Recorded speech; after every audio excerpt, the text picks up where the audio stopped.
Miarsa sadaya masih kena sasarangan sang sisma bakek dina acara dongeng Sunda.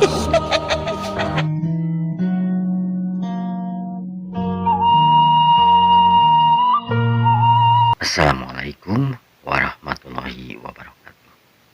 Alhamdulillah wasyukurillah mitra-mitra kaum dangu sadayana urang masih kena biasa patepang dangu deui tiasa sasarengan deui sok sanosung di Jumantara ngalangkungan channel Sisma Bakekok dina dengan ayeuna insyaallah urang neraskeun deui hanca dongeng anu katunda dina dinten kamari jejerna di pangumpara jejerna si Peloy karya Kang Carsun Bakekok bagian anu kadua na tangtos tanya dina dengan ayeuna.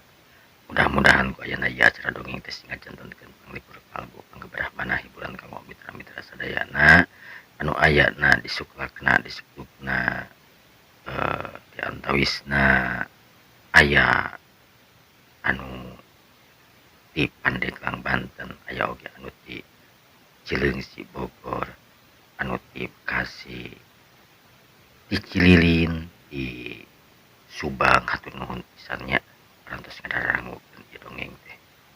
Atuh aya oge anu di daerah Tasikmalaya, di Cikatomas.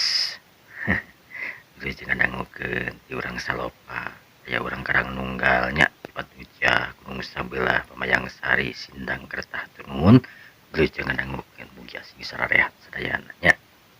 Atuh teu hilap kanggo ka anu aya di daerah Garut, antawisna aya Bapak Purkon anu di naonnya hilap deui lah. Umay kanggo ka urang Garut sadayana nya wilujeng ngadangukeun. Aya oge anu ti konveksi Pansar anu aya di jalan Pasir Koja wilujeng ngadangukeun sadayana. Mitra supados teu nyangkolong tingkana waktu mangga urang dilajengkeun wae ieu dongeng Sunda teh wilujeng ngadangukeun lunga.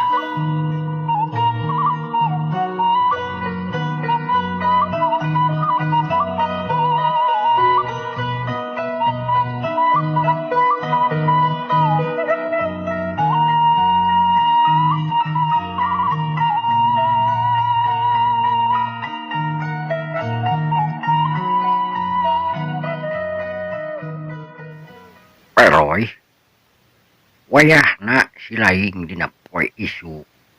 Siap-siap. Jang neangan pangalaman dulu. Tapi uing kudu init ka mana ki euy? Bingung uing mah titah ini tapi uing teu apal init kudu ka mana teh.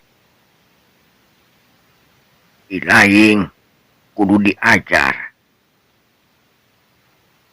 Ilmu bela diri geus boga, pangarti ilaing geus lumayan hebat. Dewek yakin sakaluarna ilaing ti ieu tempat. Ilaing bakal jadi hiji jalma anu diperhitungkeun di dunia kajawaraan deui. Nu bener Gi. Lain nu bener sia kurang ajar. Tapi uing bingung Ki euy. Bingung kumaha sia teh. Ceuk aki uing kudu init, tapi uing can hafal kudu init ka mana Ki euy. Aki saat netep seukeut ka si Peloy. Peloy, ilaing kudu diajar ngalalana deuleu. Nalukeun dunia. Ilaing ulah jadi jalma apes meer. Dewek selama dewek jadi jawara. Dewek itu tergantung kudu hees di mana, kudu nyatu di mana. Naon anu sakira-kira kurang bisa dimanfaatkeun. Manfaatkeun Peloy. Tah, ilaing dina isu ini ilaing gempang kamulah wetan ti dieu sanggeus ilaing engke mangihan hiji tempat boh kampung boh kota boh desa ilaing tangtungna bakal kaget sabab salama ieu ilaing can pernah nincak perkampungan can pernah nincak perkotaan komo deui. Jadi uing kudu kumaha ki ilaing kudu bisa numpak kalakuan. Maksudna numpak teh kumaha ki? Aduh, lieur dewek ngomong jeung ilaing euy. Hese dewek ngomong jeung ilaing. Sarua uing oge lieur ngomong jeung aki teh. Teu kaharti ku uing oge. Deuk si Peloy harita malikeun. Kan jadi guruna nyaeta nabasan. Aki saat ngajelaskeun. Kieu rawi Peloy ilaing teh jalma pendatang anyar anu ulin anu keur ngalalana anu keur neangan pangalaman kamu nih ilaing panggih jeung jalma kudu hade budi handap asor deui maksudna ki ilaing ulah sombong ilaing kudu ngahormat ka jalma anu leuwih dewasa nya kitu deui ngahormat ka jalma ngahargaan ka jalma anu sahanapeun tah ilaing kudu bisa kawas kitu deui anu kitu mah gampang atuh ki eta kahiji. Terus anu kadua naon ki ilaing sainit dati ieu tempat teh lain kur init mawa awak anu bau hitut jeung begang tapi ilaing teh Peloy boga niat hayang mangihan kudu hayang mangihan jeung neangan eta jalma anu ngaran si Bratasena. Oh, jadi uing teh ini ti dieu teh kudu neangan jalma anu ngaranna Bratasena. Bener pisan. Ngan tangtuna jalma anu ngaran Bratasena teh kahiji lain jalma sambarangan anu kadua-duana tangtu ilaing bakal hese neanganan eta jalma. Kaharti ku uing geus lamun kitu mah ki. Jadi uing teh ini teh kudu isuk. Wayahna lain dewek ngusir euy. Dewek nyaah kahidep. Sakabeh ilmu panemuh jampe pamake anu dipimilih ku dewek kabeh geus diturunkeun ka ilaing euy. Si Peloy kakara ngarti nu sabenerna si Peloy teh memang pinter jalma anu calakan ngan pedah kalakuanana anu memang sigah anu selang-seling dina ngomong sejeplakna naon anu aya dina otak manehna langsung diomongkeun. Ya meureunna aya keur jalma asing mah tangtuna ningali sikap si Peloy kawas kitu teh aneh. Tapi anu jadi keunikan si Peloy anu geus kauji ku bahasaan si Peloy teh memang boga hate anu bijak, boga hate anu memang bager kasasama. Sanajan si Peloy salama ieu can pernah gaul jeung jalma-jalma. Capkeunana harita waktu teu karasa.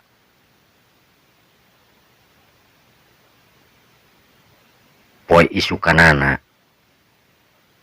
Bah Saad ngajak kasih Peloy kasih si Wahangan. Peloy urang ajar sia make jeung molor wayah kieu kurajar cek Bah Saad harita bari hiu sukuna harita rek pake nalapung pool si Peloy anu murutput wae ka hitut nepi ka kamu lieur kumanehanana. Tapi oroka ya ujur si Peloy jika aya panonan barang harita suku Bah Saad arek nepi kana pelebah bujur si Peloy. Kulitik si Peloy ngakulitik kulicat hudang.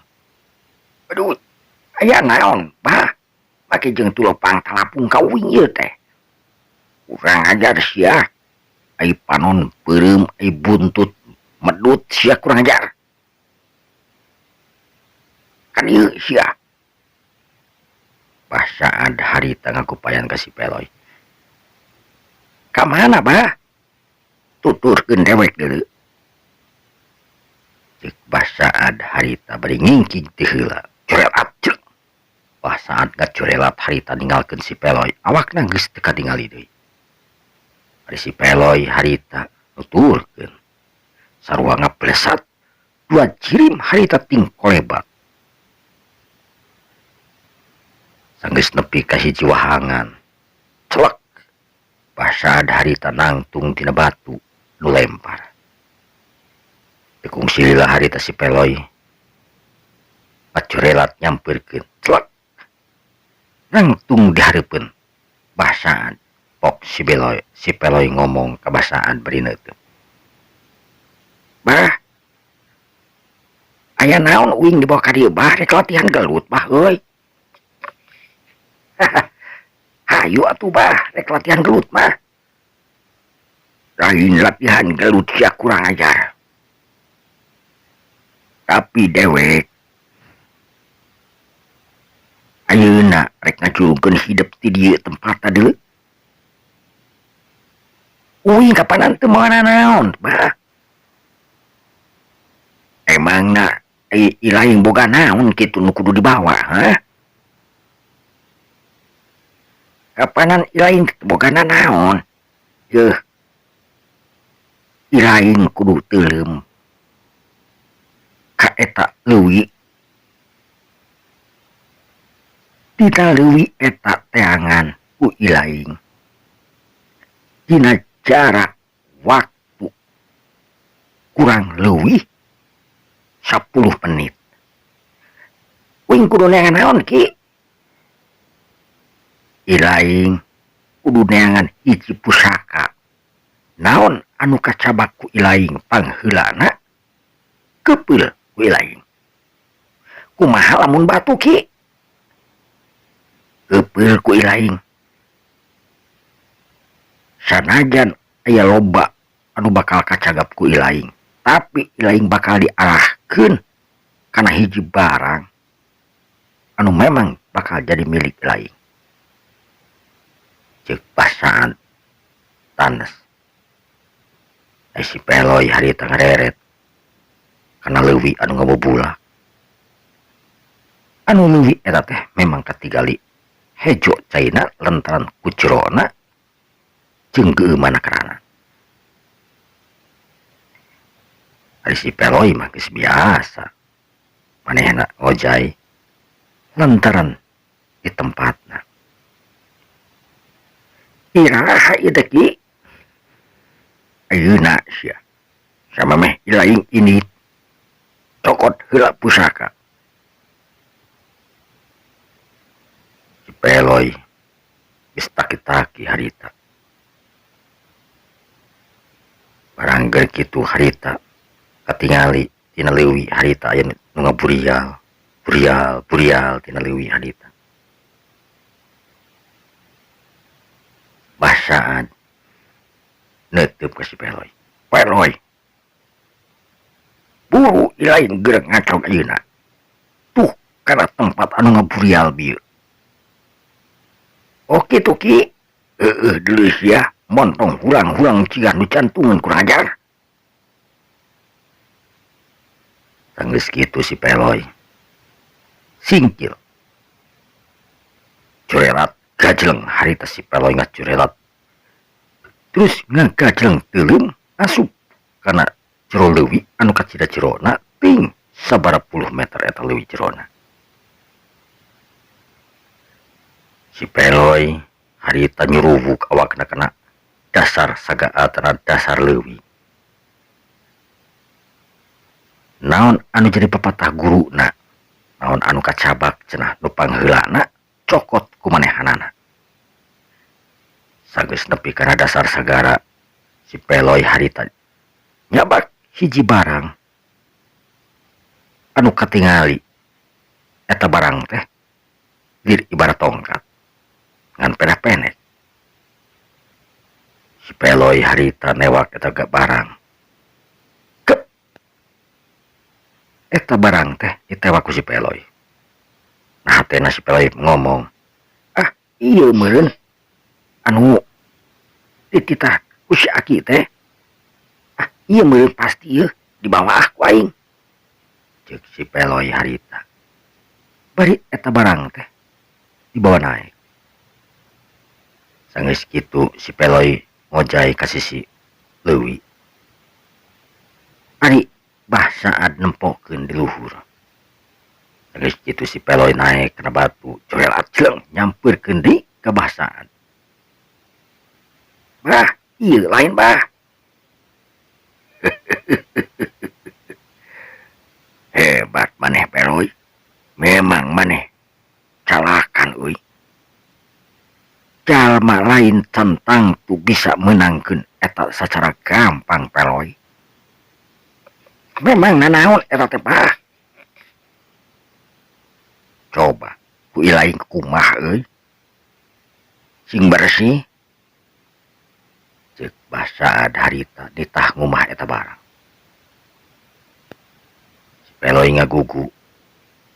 Terus ini teh ka sisi wahangan ngumah eta barang anu panjang teh. Sidik-sidik eta barang teh jiga batu.